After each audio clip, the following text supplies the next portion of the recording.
Hi and welcome to my channel. I'm Simon and today I'm not back with a reading vlog as promised. Oops, I am back with my January book haul part 2 and it's quite a big one, but before I get into that, just a couple of things. One, bit of a change. Somebody's arrived. I need to give her a name. At the moment she feels like an Arabella, not sure, we'll see. Anyway, there's that.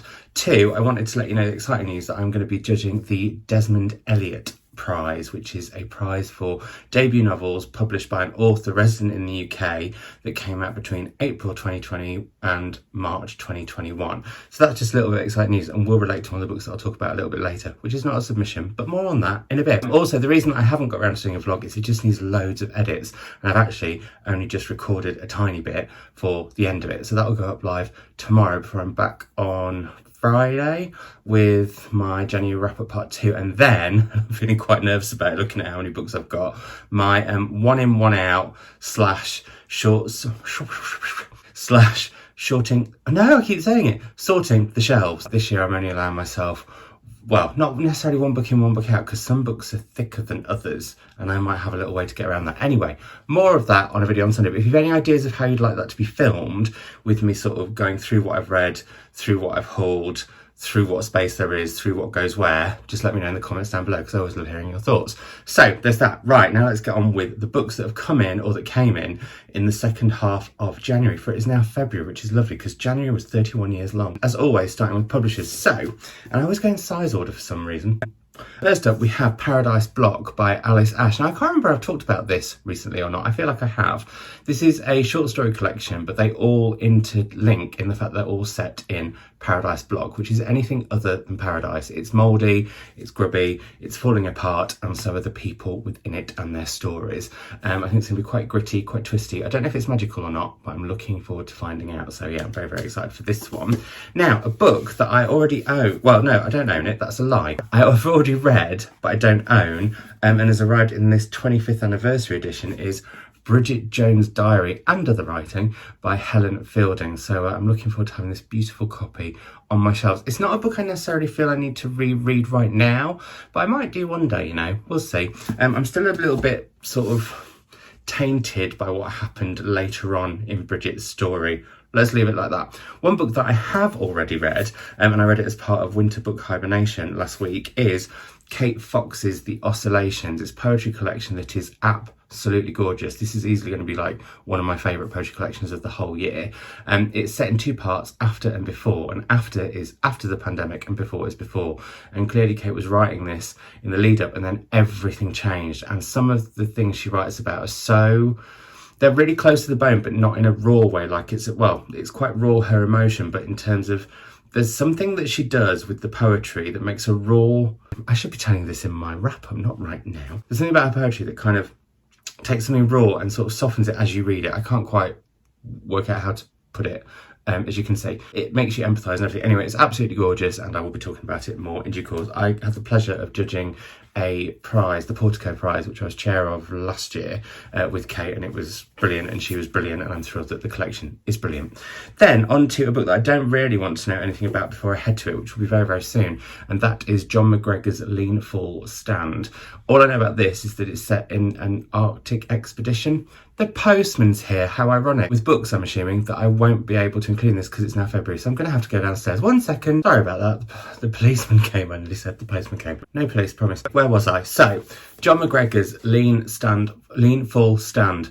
I don't know anything about this other than it's set in either the Arctic or the Antarctic. I still don't know the difference at the age of 38, nearly 39. I want to go into it a bit blind. I just love his writing, so I'm really looking forward to getting into this and reporting back in due course. This sounds very much my cup of tea. Now, I didn't read this author's debut. I think it's somewhere on those shelves there, but it's Listening Still by Anne Griffin, and this is about a woman who finds out that her family, well, the family business, which is a funeral home, is being left to her, and all she wants to do is run.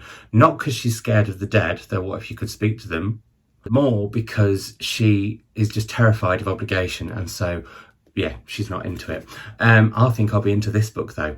It's out in April. I should say John McGregor's is also out in April, and Kate Fox is out in February in a few days' time. So there we are. A book that's out in June that I hadn't heard of until the showcase event that Orion did, and then I was like, wow, I want to read this instantly. And that is The Standing by Kate Sawyer. In fact, it wasn't Orion, it was Headline, I think it was actually. This is set in a dystopic world, possibly apocalyptic. You can have those two both together, can't you? Yeah, I think you can. Anyway, and it's about a woman who has been living in the cavity and bone structure of a dead whale, and we follow on from there. That's all I really needed to know to realise that I was desperate to read it, and I can't wait, and I might have to read it quite soon. So very excited about this one, as I am Sorrowland by Rivers Solomon. This is their third book, I think. It's out in May from Murky, and this is all about I want to say Vera, but that's not right. Vern, sorry, who is a black woman with she's an albino black woman, and this is set in kind of an alternative world of ours, I think. And she is pregnant, and she flees from this kind of religious cult that she's become a part of, has children, and we follow on from there. And I think it looks at her questioning what it is to be a woman, what it is to be human, and all those things. I've heard it has quite a like fantastical, almost superhero-y sci-fi twist. I am getting the urge at the moment to try sort of sci-fi and fantasy. I don't know where it's coming from. I don't know where it's coming from. I was about to try and claim that I did. I don't. Next up, we have How Beautiful We Were by Imbolo Mbui. And I did not read Behold the Dreamers, and I really, really wanted to, and I don't know why I didn't. I mean, I don't have it, that's one reason. But yeah, I remember wanting to read it. This sounds really, really interesting. This is about, it's set in a fictional village in Africa where the landscape and environment is being changed because of oil diggers, and so it's kind of cli-fi, I think, all about the environment, and it follows a generation as things change for them. And yeah, this one I definitely want to get to see. And that's such a beautiful cover as well, but also slightly you can see there's a bit of terror on the horizon. So we have that. On to some non-fiction. We have Heavy Light by Horatio Clare, who I was lucky enough to judge the overall Costa Book Award winner with, and he was a delight. This is his memoir, A Journey Through Madness, Mania and Healing. It's really got its eye on you. So yeah, I want to head to this in due course. I feel like that one, if it comes out in audio, will be really, really, really powerful. Another book that I was intrigued by and arrived that was discussed at the Headline and Hodder event, it was Hodder actually, is The Dark by Emma Horton. And it just says on the front, have you ever been afraid of the dark ? One dead body, 12 suspects, 24-hour darkness. And it's their big crime lead for the year. So yeah, I'm intrigued for that one. I want to read more crime this year. I didn't read enough last year. A novel that I've been excited about from Orion, because I've seen it doing wonders in Australia, and you all know that I love Australia and I love Australian fiction, is Sorrow and Bliss by Meg Mason. I don't actually know anything about this book at all. I've just seen people raving about it. It's out here in June. I would have read it before then, and I will report back on it to you then. Couldn't get my words out properly there. I should say I'm a bit like overworded because today on my lunch break I recorded a good read for BBC Radio 4, which was also a very emotional thing because it was my grand's favourite radio show. It is one of my mum's favourite radio shows, and it's one of my favourite radio shows. But like my gran not knowing I've done it, and the ridiculous level of pride she would have had for me doing it, and also been quite unbearable with her Tai Chi class, to be fair, was quite a thing today, so I'm a bit but I still wanted to make a video. Anyway, moving on. One of my favourite crime writers is Sharon Bolton, and this is The Pact, which that summer they made a deadly promise, her life for theirs. 20 years later, it's payback time. I think this is about a group of friends who commit a crime. One takes the fall for it all and ends up in prison, but basically bargains with them that she will do it on the condition that when she comes out, they all have to do something for her. So what is that something going to be for them? Intriguing. I am doing an event with this author next week on Waterstone's Instagram live, and I'm quite nervous about it because I think it's going to make me cry, because if you haven't watched the TV show It's a Sin, it's on Channel 4 in the UK. I don't know what it's on elsewhere around the world, but kind of go and have a look. It's one of the most emotional, moving, horrifying, joyous, terrifying, all those things, all like the whole spectrum of emotions about the AIDS crisis in the 80s in the UK. This book, All the Young Men, by Ruth Coker Burns and Kevin Carr O'Leary, is how one woman risked it all to care for the dying. And this was in America. I'm about to start listening to it on audiobooks. I think that's going to be really, really powerful. But yeah, do join us for that event. I'll put it on my socials at some point. All my socials are always linked down below. But I think this is going to be quite a power. There are certain books at the moment that get me a bit, because I feel like they're going to have something. See, I'm doing it again.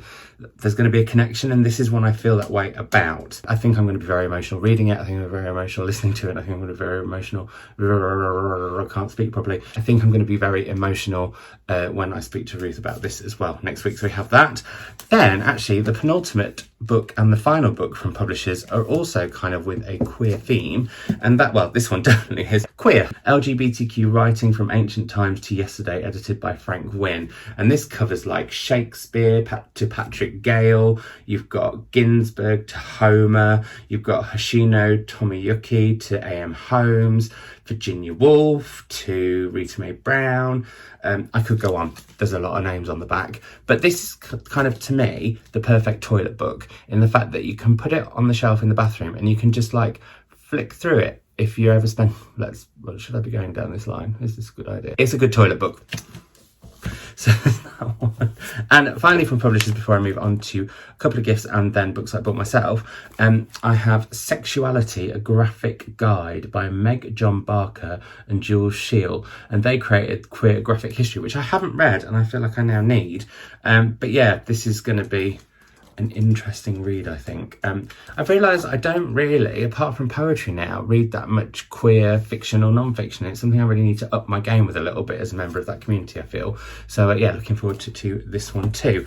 Now, this bit is a weird bit to talk about, but I have not made this public yet, although some people managed to find it.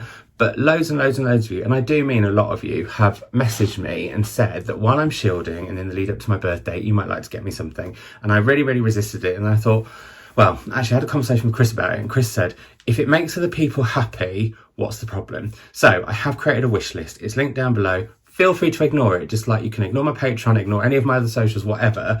I'm always going to do free content just to let you know, basically, because two lovely folk have got me things. So Chris Cairns very kindly got me some Jelly Belly and Exploding Kittens, which I thought was really, really sweet.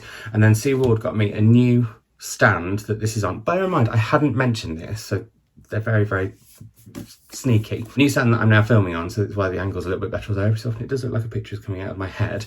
And she also got me this, which is Cantoras by Carolina de Robertis. I will talk in my monthly catch-up about this wishlist thing a little bit more because I've put rules on it for myself. But anyway, I really want to read this. This is meant to be a fantastic novel about, I think it's queer people in Uruguay. Yes. And it's supposed to be absolutely fantastic, and I've heard loads of people raving about it. I think it was the Reading Women's Book of the Year when it came out, maybe. So yeah, I'm really, really keen to get to this one in due course. Now moving on to books that I bought myself. Now this book I have seen on two channels that I adore with very different thoughts, and the first was Katie Reeds, who absolutely loved it, and then Grace of GK Reads wasn't, sorry, I should say Kieran of Katie Reads, not just Katie Reads, and Grace of GK Reads. They, no relations, just because they're two letters and reads. Polar Vortex, to get to the point, by Shani Mutu, is one that Kieran had raved about and then Grace wasn't so sure about, but I still really, really want to read. Since reading a couple of Caribbean themed / based / author books, I want to head to more, and this sounds really interesting. It's about an elderly lesbian couple who have moved to get away from it all, and then I think they have a visitor who arrives, this man, who one of them has known forever, but has never told her lover that has also been their lover, and I think that's what it's about. It sounds really interesting. I love this funky size for a book as well. I also really like font. I'm all about font this year. So yeah, I want to get to this one very, very soon. It was interesting to see both their thoughts. Now, this might sound weird, but the next two books I bought, I've already read. I'm not going to reread them. I'm just going to put them on my shelves. But I didn't have them, so I wanted them. I still technically bought them, so I thought I'd talk to you about them. The first is The 13th Tale by Diane Setterfield, which I read when it originally came out. I know, that makes me very old. And it was also in a land before I did BookTube and even before I blogged. I think it was when dinosaurs were roaming the earth, that far back. I recently read Bellman and Black, which I talked about in a live with my mum and Tom Reads Things, which I'll link down below. But I'll also be talking about it in my wrap-up coming up later this week. And so I wanted to have The 13th Tale because I didn't, and I also have Once Upon a River, which I've not read yet, and I'm a completist and I want to get to that one. I mean, I might read this one day, I'm just not planning on rereading it this year. I might reread this, one day, I'm just not planning on rereading it this year. I feel like I've got a bit of a repetitive nature to me today. Another one is a book that I didn't have on my shelves and was really shocked about because I love this author. I read their latest book at the end of last year, and their second book, It's got birds on the cover, and it's about something to do with a feather. Might be in this because it came out before it. Oh god, what's it called? The Hunger Trace. Took me a while, I'm so sorry. The second novel, The Hunger Trace, is one of my favourite novels, and it's also a book that's set in my hometown but fictionalises a little bit. Anyway, this is their debut. It's Blackmore by Edward Hogan. And the reason I got this was one, because I didn't have it, but also this was, I mentioned that I'm going to be judging the Desmond Elliott Prize this year. This won the Desmond Elliott Prize back in, I think, either 2007 or 2008, maybe 2009. I've got a little project in my head at the moment that I might want to do around the Desmond Elliott Prize and previous winners. I'm sort of mulling it all over and working out how much I can and can't read on top of the submissions going forward. But yeah, there we go. Anyway, I love this book. It's beautiful, it's haunting, it's fantastic. So I'm glad that I'll have that back on my shelves. And again, it might be a book that I might reread one day. I feel like for me, sorry, this is going into a bit of future planning for Simon Savage, but I feel like for me, rereads are something I want to do when I retire, if I'm lucky enough to retire. That is, obviously, you can't guarantee it. The next two books I bought because of the winner of the Costa Book Awards 2020, the overall winner, which I judged, and that was Monique Roffey. So I got her debut novel, Sundog. Don't know what it's about, don't care, want to read it. Don't care in like a good way, not a bad way. And also House of Ashes. It was actually quite tricky. This was also on the Costa Book Awards shortlist in 2014. It was harder to get some of her books. I'm hoping they're all going to come back into print because I really want to get Archipelago, I think it's called, and also The White Woman on the Green Bicycle, which was up for the Women's Prize, and I feel like I might have read, but I'm not sure. I felt actually weirdly, going back to Diane Setterfield, like I'd read Bellman and Black before, and I think I might have, but it was in a time before, again, when dinosaurs ruled the earth. I kept a log of what books I was and wasn't reading. Anyway, yeah, so I got this one too. So I'm going to be reading a lot more Monique Roffey going forwards because I think she's incredible. Then I saw this on Jennifer's channel, I'll link it down below, when she was talking about books she sort of bought herself accidentally or along those lines. And it was this short story collection, Sing to It, by Amy Hempel. And she just waxed lyrical so much about Amy Hempel's writing that I simply had to get my mitts on it, and it took a while to come over from America, but it is now here. So thank you, Jennifer. Like I said, I'll link her channel, Insert Literary Pun, below. Another book that I bought because of BookTube. So it doesn't just happen to you when you're all telling me how you buy books because I recommend them and other booktubers do. I buy books because other booktubers recommend them too. So, you know, I always say it's a reciprocal, mutual thing. And this is indeed true. So I saw this on Let's Talk About Books, Baby. And it was like intrigued to the max. It's called Small Beauty, and it's by Jia Qing Wilson Yang, and this is set in Canada. I think it's from a really small Canadian press as well, actually. And I haven't read enough books about Canada, one, so that intrigued me. Two, it was described as being quite still but very powerful. That intrigued me. And three, it's about the trans experience in Canada, written by a trans author. Tick, tick, tick, tick, tick, boom, bought it. Another book that I bought because of BookTube is I Hold a Wolf by the Ears by Laura Van Den Berg, and, sorry, I was reading it backwards, by Lauren Van Den Berg, who actually I have a short story collection of just on the shelves up there, I think. I have seen Jaden on a bar and a bookcase talk about this book a lot and rave about it and how amazing the short stories are in here. And I love his channel and I love his taste in books. He's another Tessa Moshfegh fan. And so, yeah, I'm really, really keen to get to this one very, very soon indeed. Every time I've seen him talk about it, I'm like, I need that book now. He said that literally every story completely goes in directions you don't expect and surprises you in fantastic ways, which reminds me of Karis Davis, who's one of my favourite short story writers. I think these might be slightly more fantastical and possibly have otherworldly or, yeah, that sort of thing about them, eeriness about them, which I wouldn't say Karis Davis does, but that not being a twist exactly, but just such a surprise and such a different direction, I really, really love in a short story. So yes, very excited to get to that, as I am If I Had Two Wings by Randall Keenan, which is another book that I bought from America and another short story collection. I've seen this has been recently shortlisted for an award. The name of that award escapes me now because the only award I can think of is either the Costa or the Desmond Elliot, because I've been talking about them a lot today. But this sounded incredible. And also, when I kind of read around the book a little bit, I found out that the author had died just last year, aged, I think he was in his 50s. So yeah, I felt like, from how much people were raving about this and how incredible they were saying it was, that's a real loss of some incredible talent. And I was like, I need to read this now. I can't obviously read it now as soon at the moment because it obviously needs to arrive like it has. I will get to it very, very soon. And last but not least, I mentioned I'm thinking about reading some sci-fi and some fantasy. And I have seen this book recommended here, there and everywhere on, I think, at least 6 or 7 different channels that I've been watching recently. And it made me want to get it. It's Cemetery Boys by Aidan Thomas. Now, I literally could not tell you right now what this book is about. I know, when you've just said, oh, you've seen it everywhere, and it instantly made me buy it, but I can't remember what it's about. That happens with books sometimes, okay? I'm just really, really keen to get to it, and I think I have another fantasy-ish book coming that everyone's been talking about and I've got very, very excited about, but it was really, really hard to get in the UK, but thankfully Waterstone's finally had it. And so I think what I might do in a future vlog is do like a reading vlog of me trying out a bit of fantasy and trying out a bit of sci-fi. So that is my plan. So there we go. Those are all the books that I got in the second half of January. The reason I've done a bit of a sigh is because I'm thrilled and excited that I have all of these, but I've got to then somehow, like I said, sort out these shelves, do a 1 in 1 out of any of the books that have come in that I haven't read, or the only other discounted books are poetry because I don't have many of them, so I'm allowing myself to get more and build up the number. Although somebody did point out, just because you've got more doesn't mean you'll read more. I will. I want to try and read a poetry collection at least like once a fortnight in 2021. That was almost a slip of the tongue. I don't want it to be 2020 again. And the other one is proofs that are coming in because that's just a different kettle of fish.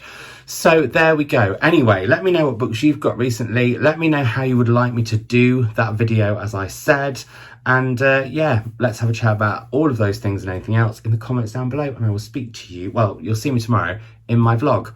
I'll see you then. Bye.